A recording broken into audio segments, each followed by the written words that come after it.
In the grand arena of life, every man faces his own unique seasons, times of triumph, struggle, growth, and reflection. Your legacy is forged not just by the challenges you face, but by the quality of your thoughts and actions. Welcome to the Legacy Podcast with Ernest Wood, where we explore the path to true happiness, enduring legacy, and becoming the man you're meant to be. Hey, welcome to the Legacy Podcast. And again, we have men come on and share their stories and their struggles, their good points in life. Sometimes their bad points in life, but they always have some great hints and some great advice for the people who listen. And today is no different.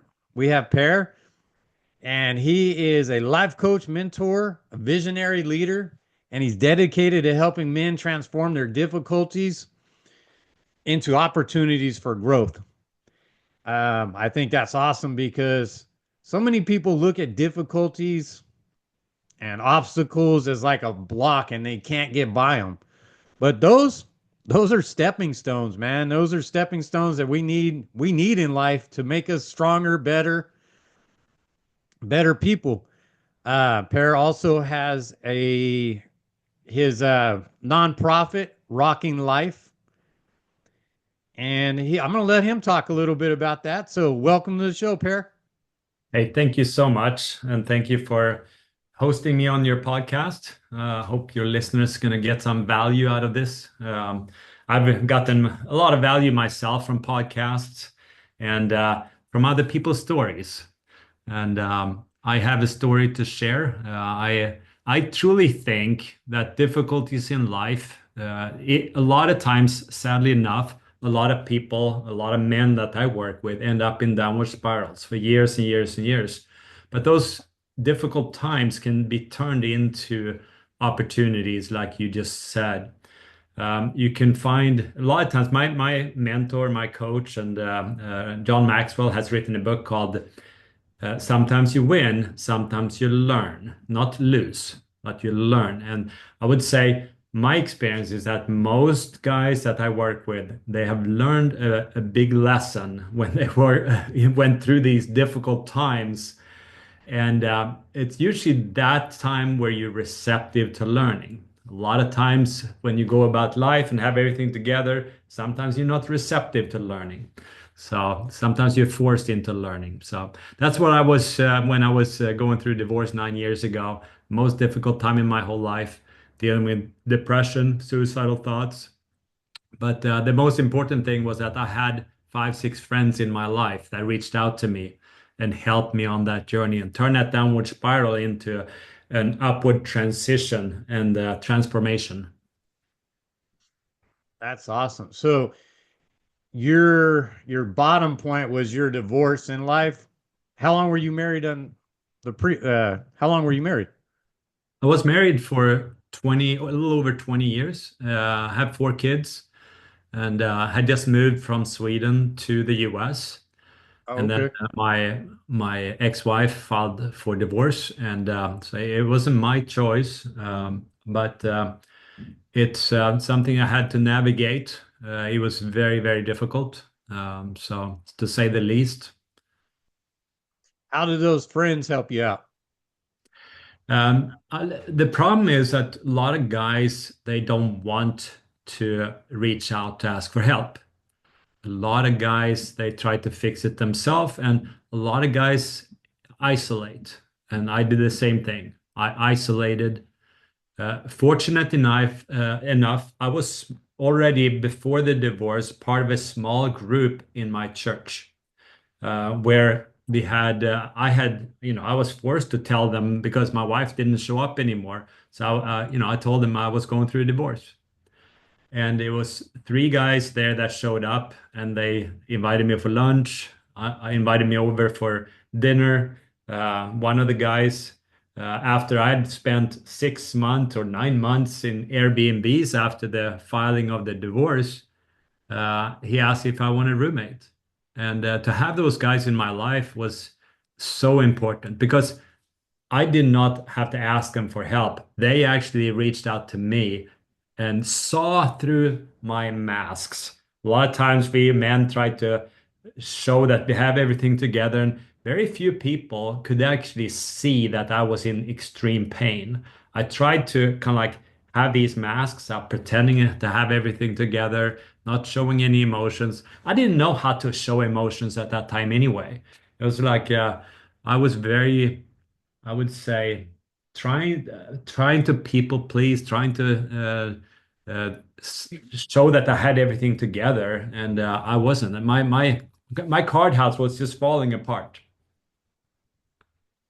Hard house. Yeah, that's it is when you think about it, there's so many people in that same spot in the world, right? We all act like we're super good on the inside, right? We don't want to give that we don't want to have the world view us as anything negative going on because it's that perception. It's like you have the Facebook thing or Instagram, right? People only put all their good shit on there. At the same time, they're putting that they're so happy, they're ready to go slice their wrists in the bathroom. It's but we all have those masks. Is that what? So you help guys kind of pull down that mask and bear it? I mean, like let it out. My experience is that my if I can be authentic with another person, it's kind of like a key to open their or allow them to be vulnerable as well. So when I talk to a guy, and this can be a guy that's fairly not able to share emotional things, not able to share and being authentic, but as soon as I show that I can be authentic and vulnerable, they become vulnerable. And that's a very powerful key, I would say, in life to be able to be authentic with people. I grew up in a home where I did not have role models that was authentic and shared emotions. Like my dad, he grew up probably in a very poor home in northern Sweden, and he did not share emotions. He did not, he was, I never saw him emotional. He never, what I can remember, hugged me or told me I loved, that he loved me. I knew he loved me because he shared it in his way. He was always there for me, but he didn't verbalize it. And I think I learned from that. So it wasn't until the divorce that I was starting to be able to be sharing my pain. And that was thanks to a therapist saying that I need to start sharing my pain with a few of the guys I knew. And it was actually there I started to become authentic and being able to be me. It was for me, it was truly becoming me in a way. It was it's a relief in itself to be able to become me instead of having to pretend to have everything together. That is it's a huge thing because again, we all like pretend that we're happy, pretend that we're good. We're gonna fake it till we make it.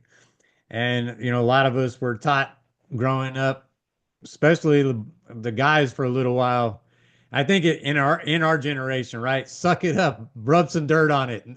Don't freaking cry. Stop being a sissy. That kind of stuff. And then the pendulum swang way over here where then we have a whole bunch of little sissy kids, but it is what it is. I think the pendulum swing, but it swings too far back and forth. And yeah, man, I know exactly how that is. Don't have I think I've cried like two times in my life, and they've been recently. One time was when my dog died, and then when my mother passed away. But before that, there was nothing. It was like there was no way you're gonna see me show any emotions besides being a smartass or whatever. Is that kind of where you were at, or Yeah. And being vulnerable is to really being able to be you whenever you go through stuff.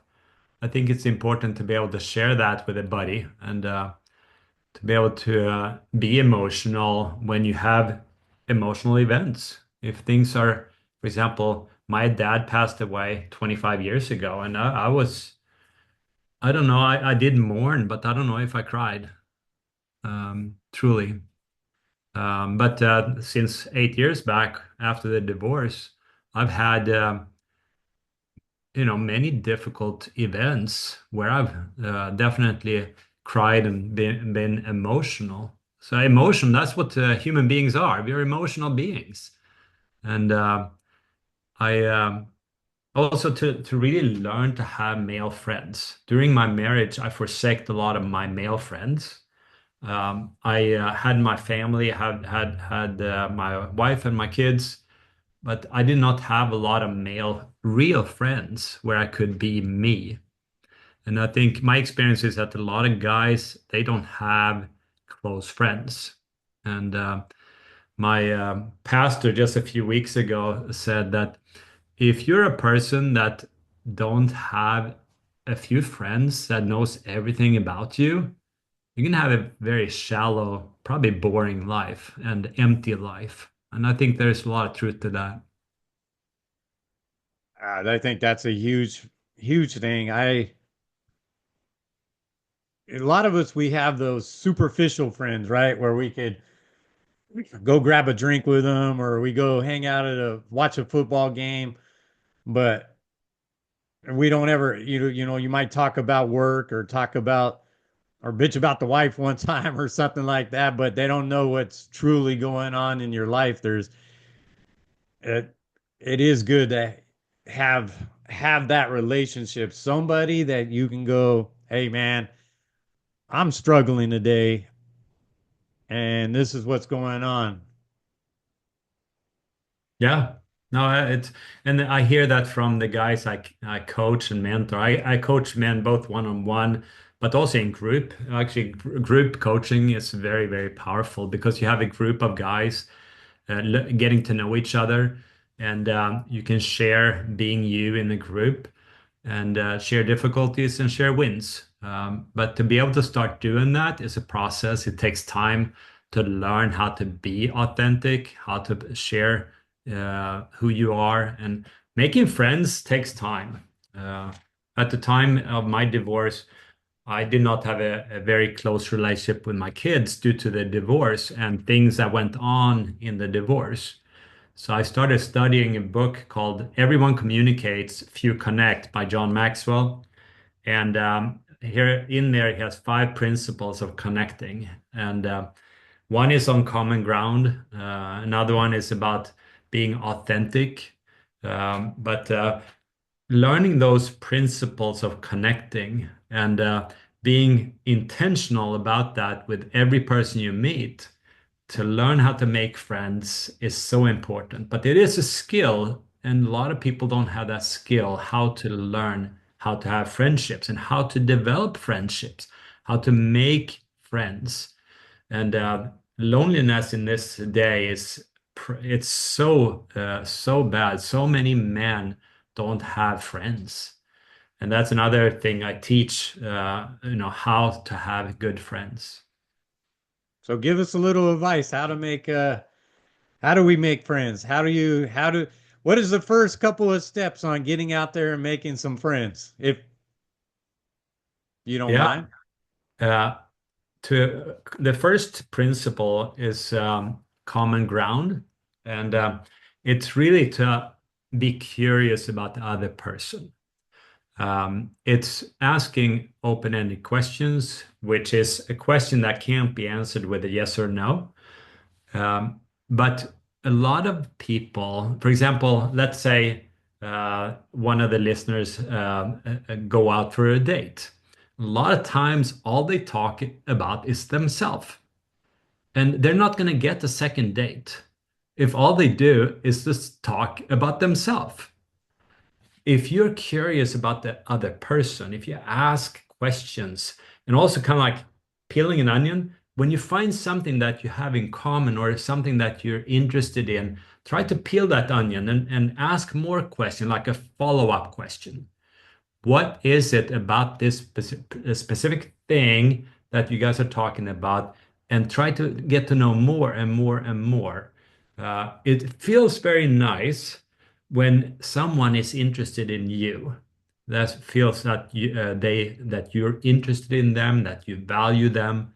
But if all you do is talking about you, it's quite selfish. So that's one very simple thing, and I'm all about focus. So if you just start with that, that's enough. If you just start with being curious about that other person, that is a great first step. And I don't want to have like 10 different points. I usually, there's another book called The One Thing. So I'm very much about focus on one thing, learn to be curious about other people, and you're going to go a very long way.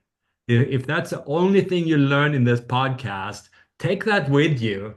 And when you start meeting people in real life, be curious about them. Take some time and ask questions. Be curious about what they're interested in. Maybe you're not super interested in it, but ask a few follow-up questions around that subject and peel that onion. That's going to take you a long way. Do you find it difficult for guys to learn how to ask those questions? Because it's a different muscle, right?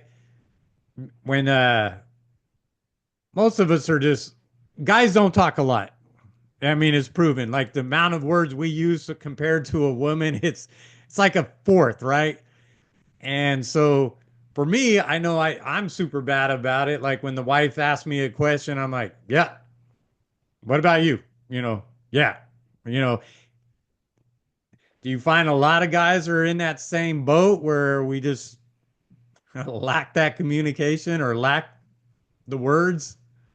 It is very common, and we actually, me and my wife, I got remarried 9 months ago, and Congratulations. my yeah, thank you very much to an amazing woman, and I thought I was actually pretty good at connecting, and we um, we talk a lot, we spend a lot of time talking, but she felt, and she mentioned this several times, that I tend to talk more about share about my day. And sometimes I don't give her enough time or time to explore her world. And this is actually something that was quite recent, where my wife here about 3 months ago told me, when it comes to my marriage, maybe about my clients, I'm good at asking questions. But then when it came to my wife, I wasn't as good at asking those follow-up questions. So we actually created a practice just for me primarily, but also for my wife to become better at connecting. And we call it the 15-minute practice. And we did that both for us, but also we have a life group in our church for married couples. And so we have about 10 couples that meet every other week and to really learn how to have awesome marriages. So we decided to create this 15-minute practice, and it's super easy. It takes 15 minutes. And what you do is to ask 3 questions. First question is, what was something positive in your day today, or the last 24 hours? And then they share something. And when they share, you should share more than just one sentence. Try to paint a picture of that event, why that event was something positive. And then uh, I ask a few follow-up questions around that positive event. Just to be curious, to peel that onion. What was it that was so interesting? Why was it positive? And then, secondly, after I explored that, I ask, was there anything difficult or draining in your day today?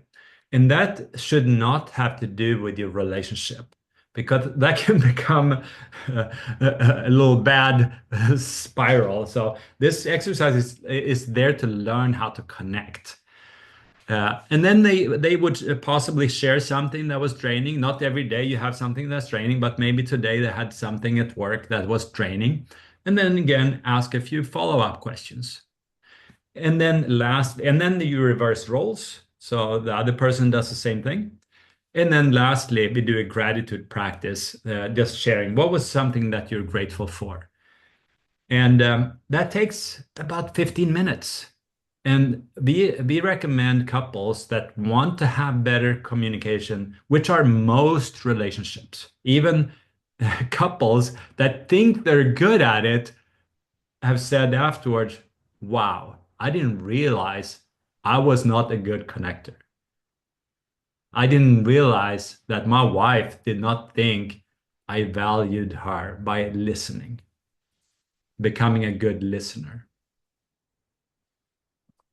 Seems like everything in life that's worth actually doing takes a little bit of work and takes a little bit of practice, huh? And it doesn't just come natural. So, and that's one of those things for men because most of us we hate to suck at anything. And a lot of us freaking suck at being communicators. We're absolutely brutal. I know I'm bad at it. That's one of my big things that I have been working on so much. That's interesting. 15 minutes asking something that you're positive or what's something for positive of the day, right? Yeah. And then digging deeper and finding out why and what made it. Hmm, I'm gonna use that, man. See, I Yeah. learned something today. And I recommend if you're gonna try it, do it for a month every day. Uh, every man that we have recommended this to, their wives have loved it. And a lot of times it's funny because a lot of the guys are resistant to trying this. And several guys have said in our group, "Nah, I'll do it once a week." And then I just for fun challenged them and said, "Hey, why will you not try this and do it every day for 15 minutes for a month if this can actually revolutionize your connection with your wife?" Because they said they really want to have a good connection. And then finally he said, "Oh, I'll do it." But there's like a resistance to do it. And it's only 15 minutes a day. But it's power in doing it every single day, to do it every day. Because if you do it once a week, it's going to take you years until you see any results. And you're going to give up in 2 months. But if you do it every day for a month, you're going to see results after a month. It's just like building any habit, right? Or any discipline. Because I talk a lot about like stuff I always chat about is like creating a better nutrition or exercise program or sleep. And like if you ran a marathon once a year, first off, you're probably not going to finish the marathon, but you're not going to be in great shape. And you sit around the rest of the 364 days, you just sit around and do nothing. But if you every single day just do the little thing, get up and walk 5,000 steps, whatever it is, you're going to be in a much better place than running that marathon once a year or once, whatever. It's similar, right? It's all about creating those daily habits, daily practices, and getting those little muscles working. Yeah. And your mind is a muscle. You can strengthen that. A lot in life is about strengthening and making your mind strong. It's I work with a lot of clients about emotional intelligence, and a lot of times we struggle because we don't have a strong, resilient mind. Hey, do you have some other little techniques for building a strong, resilient mind? I know that's kind of some of your coaching, right? That is definitely something I coach. I use a strategy called positive intelligence, and it's a program. It's 6 weeks. And I take clients through the 6 weeks, and then after that, you continue into how to really enable that and do it long term. So most of my clients, they continue for 6 to 12 months afterwards. Because if you've programmed your mind for your whole life, to unprogram your mind doesn't take 1 week. It takes time, but your mind is plastic, means that it can change. It's kind of like rivers in your mind, and those rivers can be steered different ways. So if you have some bad habits, to changing those habits takes time. But to do training every single day via an app, it's an app guided exercise, and then we meet every week. It's a very powerful way to change the way you think, how you view the world. If you have a negative worldview, it's going to affect you very negatively, but you can actually change that so you have a more positive view of the world. And to have a positive attitude about life is something that you can change. If you're a half full type of person, it probably comes from how you grew up. And then if you can change that, where you see possibilities instead of the opposite, it's so important.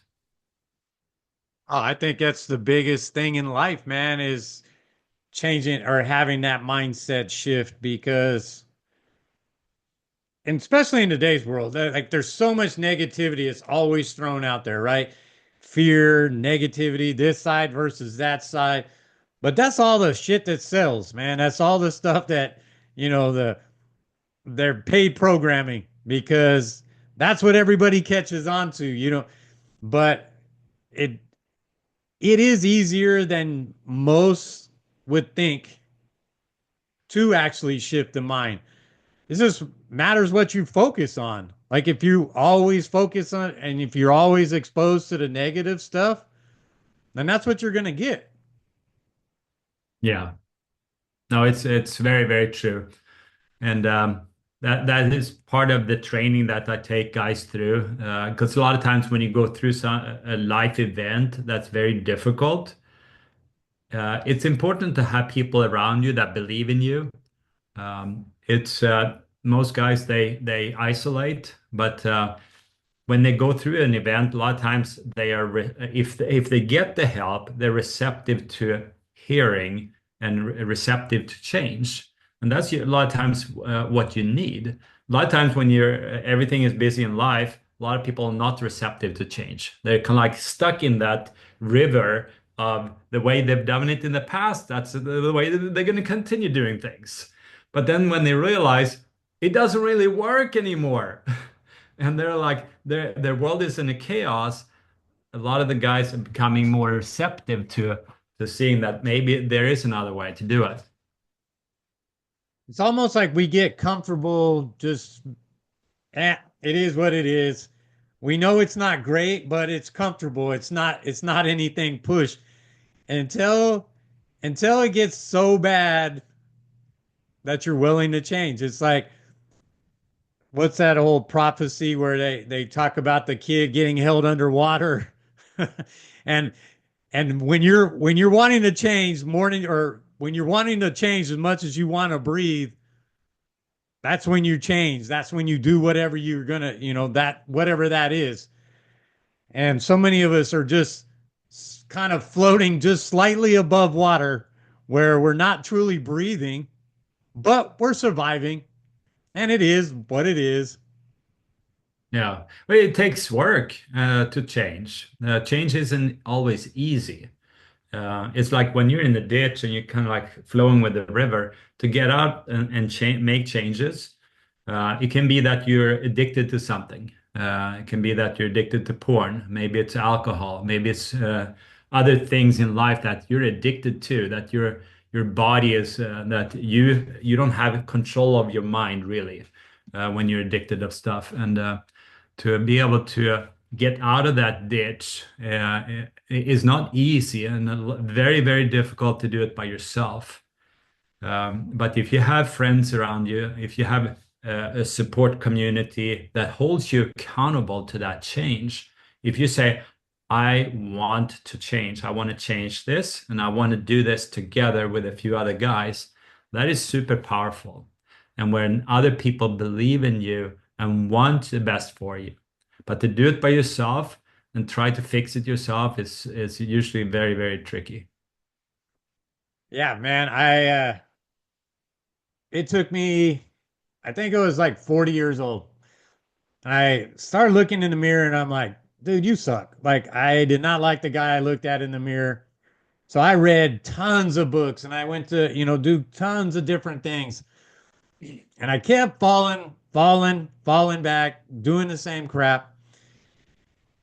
And I really, in some ways, I needed to go through the process myself just because that's how I kind of work.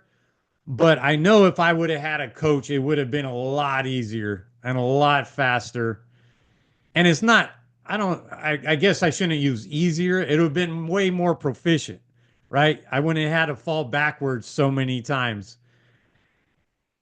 And I think as men, it's hard because we have that ego that stops us from getting a coach. What do you think about like that ego? Yeah, I think the ego definitely come it makes the things difficult.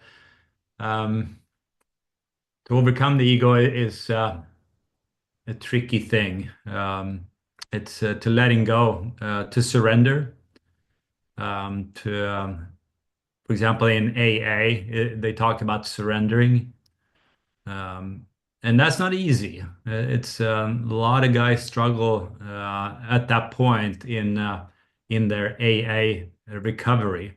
AA is probably one of the most known and also the most powerful help ways. But it's you do it in the community. You also learn how to be authentic and real. And I've heard somebody said, I think it was our health minister that said that he dealt with addiction, a lot of addiction, but he said addiction always stems from isolation. And as people deal with, for example, alcoholics, and I have family members that have dealt with alcoholism, they tend to isolate. And it's definitely something that you need friends. You need to have people in your life. Would you find that because from what I've gathered, almost everybody has some sort of an addiction, right? Yeah. And it doesn't necessarily like it doesn't have to be a bad thing. And sometimes you alter those bad addictions to new positive addictions. Like it's that same thing, getting rid of a bad habit and creating a new habit, right? Or a good habit on top of it.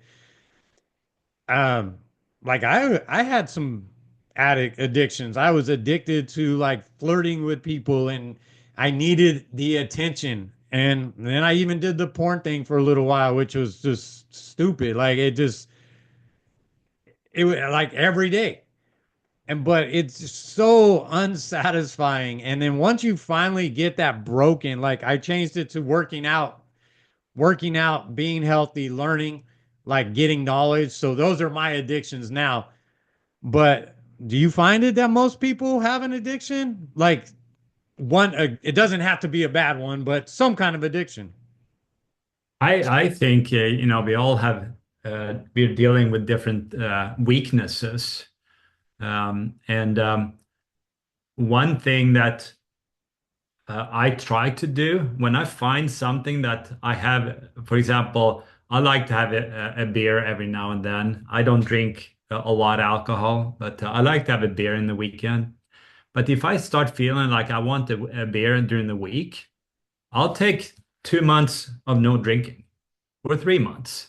I don't want to have any of that urge to want something. Maybe it's ice cream that I want. I love ice cream, but I'll take 2 months off, no ice cream. I don't want to have that. My mind was like thinking, I want ice cream, I want ice cream, I want ice cream. I don't eat a lot of like sugary stuff. I eat very healthy. I fast 5 days. I have intermittent fasting, which really helps to be addicted to food. But to be mindful of things in your life that can cause an addiction. If it's alcohol, if you have a tendency to drink too much, take a long break from it, maybe a year. If you're not, if you're an alcoholic, you're not going to be able to do that. But there's like, if you're an alcoholic, you need to have friends. You need to have people around you. You need to have people to hold you accountable. Go to AA, whatever it needs to do. If you're aware enough, a lot of times it's awareness that is the first step to healing. So, That's a good, I like that one because like I do have a little I love chocolate, man. I freaking love chocolate. But every once in a while, like I'll get into it where I've eaten in like 4 or 5 days in a row and I'm like, dude, I gotta stop. So to make sure that I still have control over it, I don't touch it for like a week, 2 weeks, 3 weeks, whatever it is. But that's a super good point that I think a lot of guys can learn from because they get in those habits, right? You just come home from work and you're tired, so you grab the beer out of the thing, so you have 2 beers a night. Yeah, it's probably not the worst thing in the world, but can you not do it and see how like if you can not do it, and then you know you're still in control of that part of your life. yeah. And that's why fasting, a lot of people relate fasting to religious thing, but fasting is actually one of the most powerful things you can do. First of all, it heals your body when you fast. And it's proven that cancer cells your body will actually start excrete cancer cells. And as you fast, especially if you fast a little bit longer periods, but to start with intermittent fasting, like a 16-8, meaning that you don't eat, I don't eat breakfast. I have my first meal at lunch, and then I have my dinner. So I eat for 8 hours, and then I don't eat for 16 hours. And that's actually training your mind. It's a lot about mind training to not have the urge to eat. And after you've done that for maybe 6 months to a year, a lot of these urges for food is going to dissipate. And it's super easy to fast. Initially, it's a little tough, but it's overcoming these urges and cravings. But then it's so nice to never have these cravings. I do the 16A fast also. I do it 7 days a week. Why do you do five? Just curious. It's actually better for your metabolism to do 5 days, especially if you're dealing with a weight issue, because otherwise your body is used to fasting. It actually works against you. So what they say is if you're dealing, I've never had to deal with weight issues, but then you can like the body doesn't get used to something. That way you can like gives it food for a couple of days and then you fast. Gives it a little food a couple of days and then fast. But what I understand is that if you do the 16-8 for 5 days and then you do a 12-hour fast every week, that's what I do, and then have 2 regular days in the weekend where I eat whatever I want. I go out for dinner with my wife. I have breakfast. So though my weekend days, I'm not doing the 16-8. So what I like because I'm a big believer in fasting. I think it's the best thing, especially for men. Like women have to do it a little different just because our hormones and everything are set up a little different, right?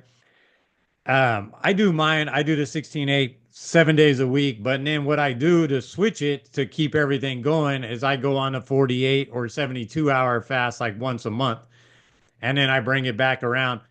And I think everybody needs to test it, right? They need to test and see which works for their body because like I used to be like into bodybuilding. So I ate, I got up at 5, I ate by 6, I 7 and 8 and 9 and 10, 11.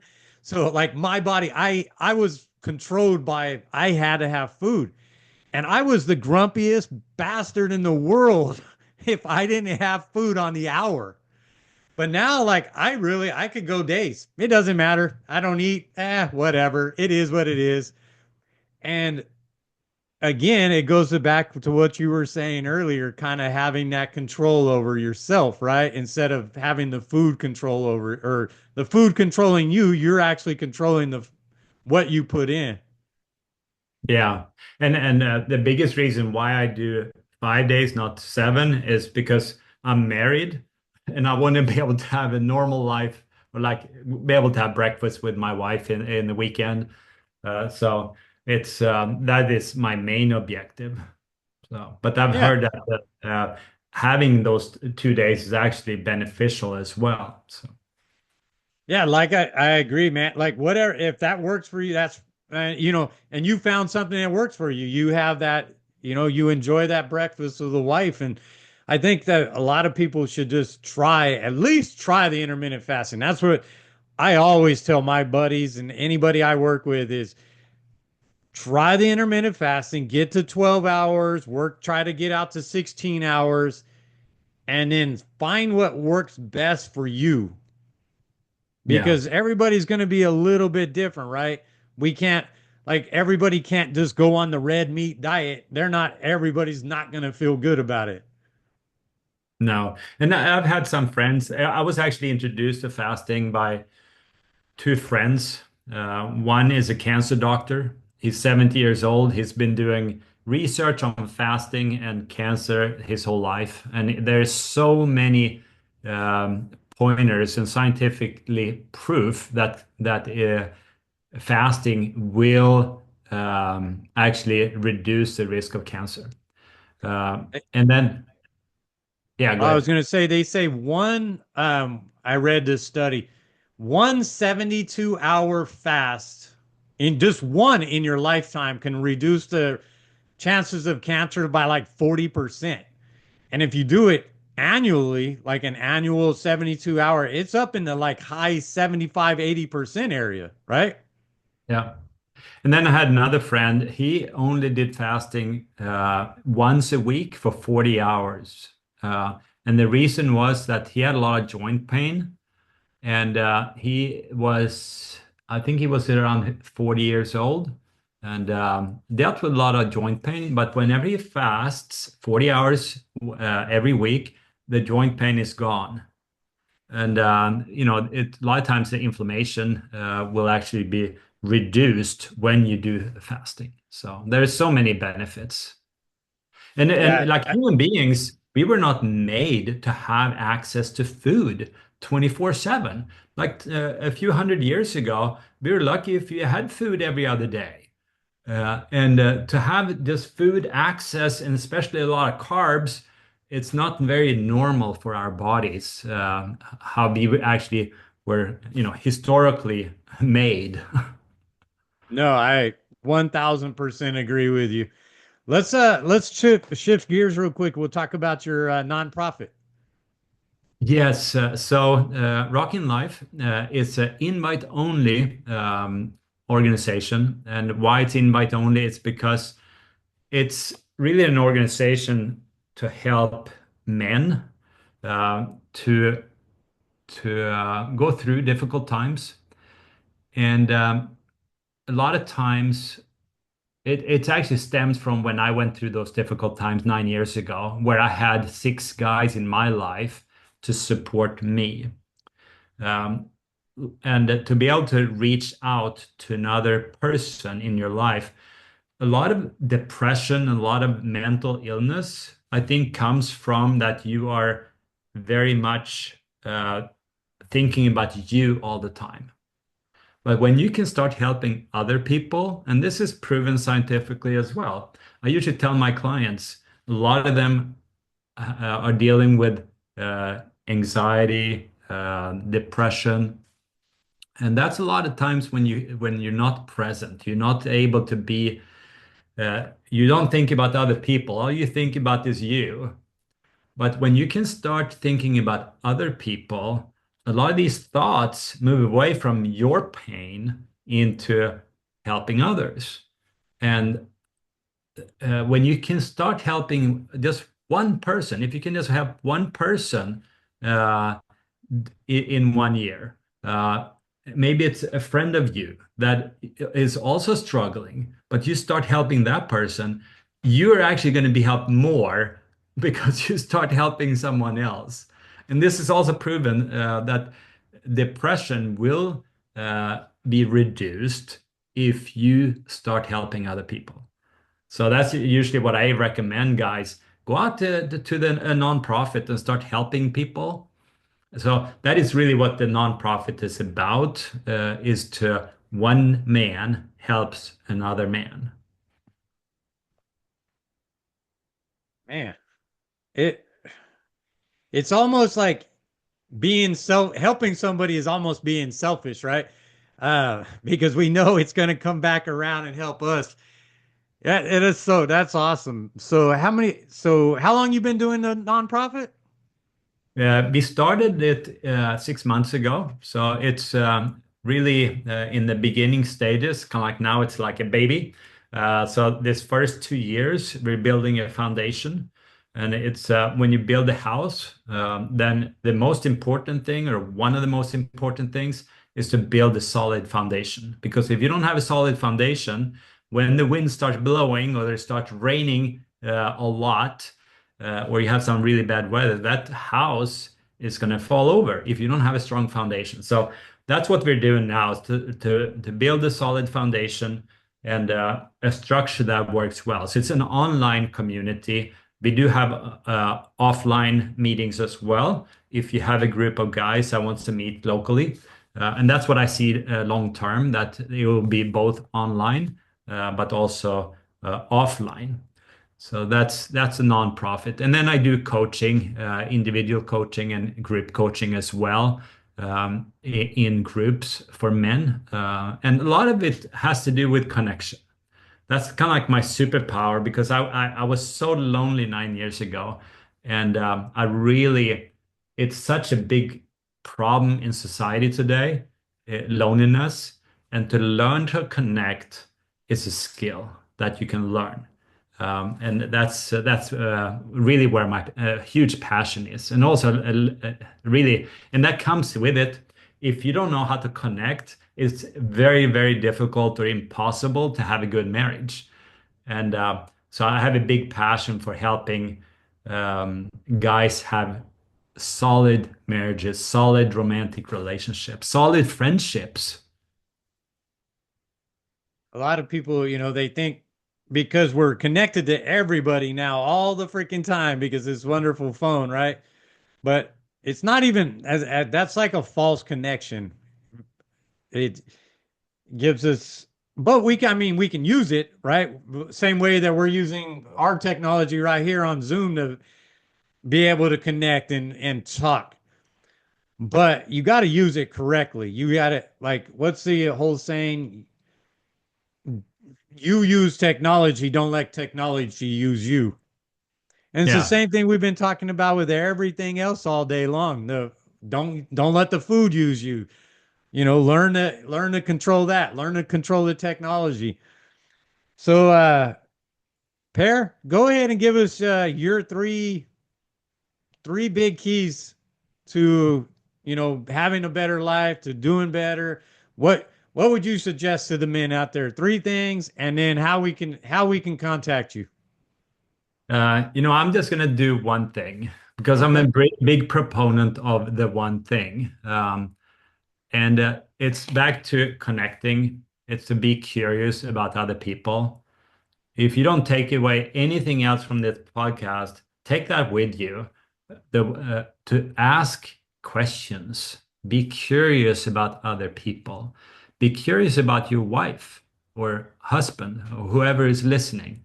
If you start becoming curious in your romantic relationship with the other person on a daily basis, there's going to be a lot of difficult. You can have your relationship is going to improve tremendously. If you're a man listening and you start becoming curious about your wife on a daily basis, asking those little follow-up questions, they're going to feel valued. They're going to feel that you care about them. It is so, so powerful. If your friend that shares that they're going through something difficult, instead of saying, "Oh, big deal," you ask, "Oh." Ask a few follow-up questions. Be there for that person.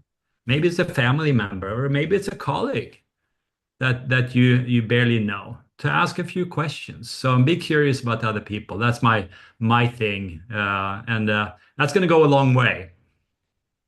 So you're saying we shouldn't probably one up them. Hey, I just had a horrible day. My car broke or tire broke. Well, I had two tires break and my car, both my cars are down, right? That's what we hear a lot. Yeah, skip that one. Yeah, let's skip that one and go ahead Yeah. and ask, like, oh, but yeah, man, that's awesome. And Pear, how do we guys reach out and contact you? They can send an email to pair or pair at rockinlife.org. And like I said, the nonprofit is invite only. But if they send me an email, I can always give them some help. If if they need for example, we have these group coaching that is very, very powerful for guys, especially. So Like Pear said, man, get a couple friends, be able to have somebody you lean on, and learn to communicate and be curious. Be curious about other people. It sounds like Pear found his happiness, what his legacy is going to be. He's going to be the guy who teaches men how to, get involved and actually be curious about other people. Pear, it's been a great time having you on, man. Appreciate it. it's been a pleasure. Very nice getting to know you, and we'll stay in touch. Looking forward to hearing the podcast live. Yeah, man. Yeah, we'll get it all done, get it all edited up, and it'll be pleasure. It'll be fun, man. Thank you very much. Thank you.